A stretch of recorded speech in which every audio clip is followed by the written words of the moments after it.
So definitely just continue with the reading. So this next one is another one, another favorite one. Actually, it's a three-parter, three classics, revolving all around the same kind of characters and things like that. But this is for you teachers. This is the Mrs. Nelson collection. So the first one is Mrs. Nelson is Missing by Harold Allard and James Marshall. The kids in room 207 were misbehaving again. Spitballs stuck to the ceiling, paper planes whizzed through the air. They were the worst behaved class in the whole school.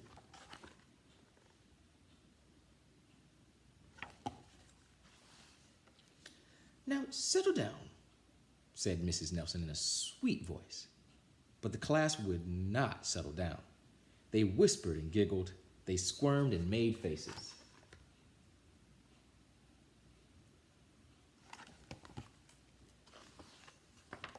They were even rude during story hour and always refused to do their lessons. Something has to be done, said Mrs. Nelson.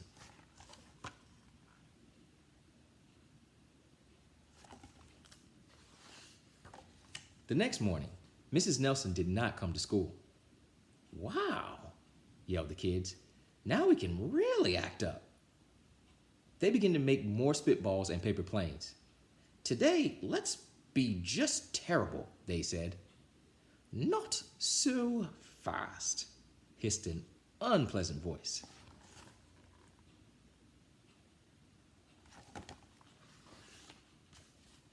A woman in an ugly black dress stood before them. I'm your new teacher, Mrs. Viola Swamp. And she rapped the desk with her ruler. Where's Miss Nelson? Asked the kids. Never mind that, snapped Mrs. Swamp. Open those arithmetic books. Mrs. Nelson's kids did as they were told.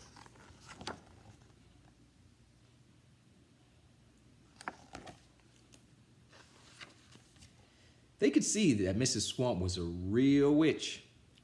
She meant business. Right away, she put them to work, and she loaded them down with homework.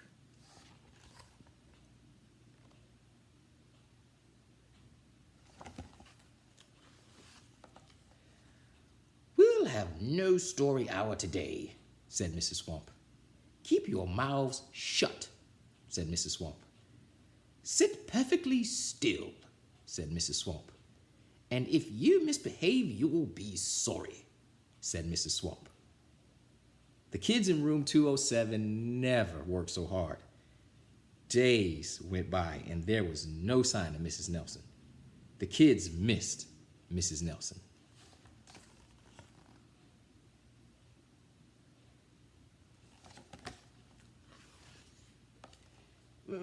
Maybe we should try to find her, they said. Some of them went to the police. Detective McSmog was assigned to the case. He listened to their story. He scratched his chin. He said. I think Miss Nelson is missing. Detective McSmog would not be much help. Other kids went to Mrs. Might need to show you that.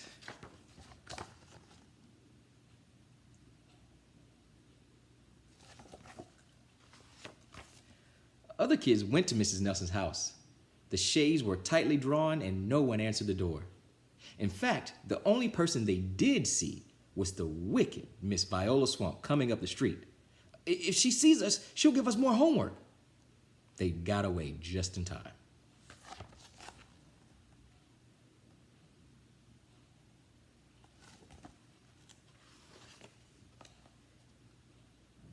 Maybe something terrible happened to Mrs. Nelson. Well, maybe she was gobbled up by a shark, said one of the kids, but that didn't seem likely.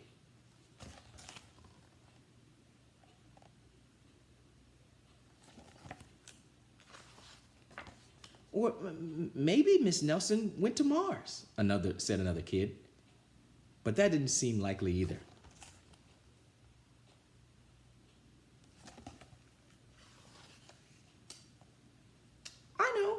explained one know-it-all. Maybe Miss Nelson's car was carried off by a swarm of angry butterflies. But that was the least likely of all.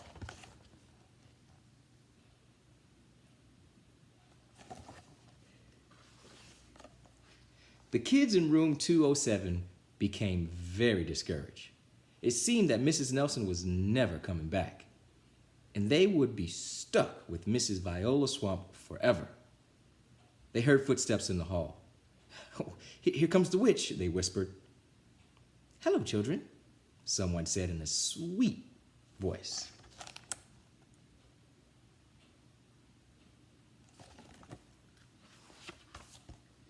It was Mrs. Nelson.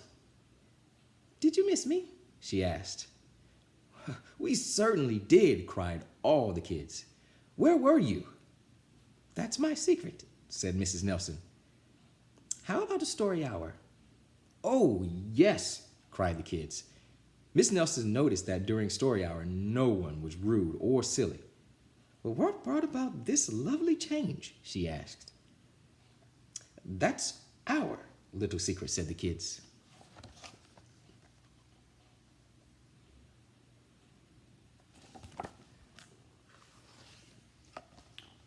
Back home, Miss Nelson took off her coat and hung it in the closet, right next to an ugly black dress. When it was time for bed, she sang a little song. "I'll never tell," she said to herself with a smile.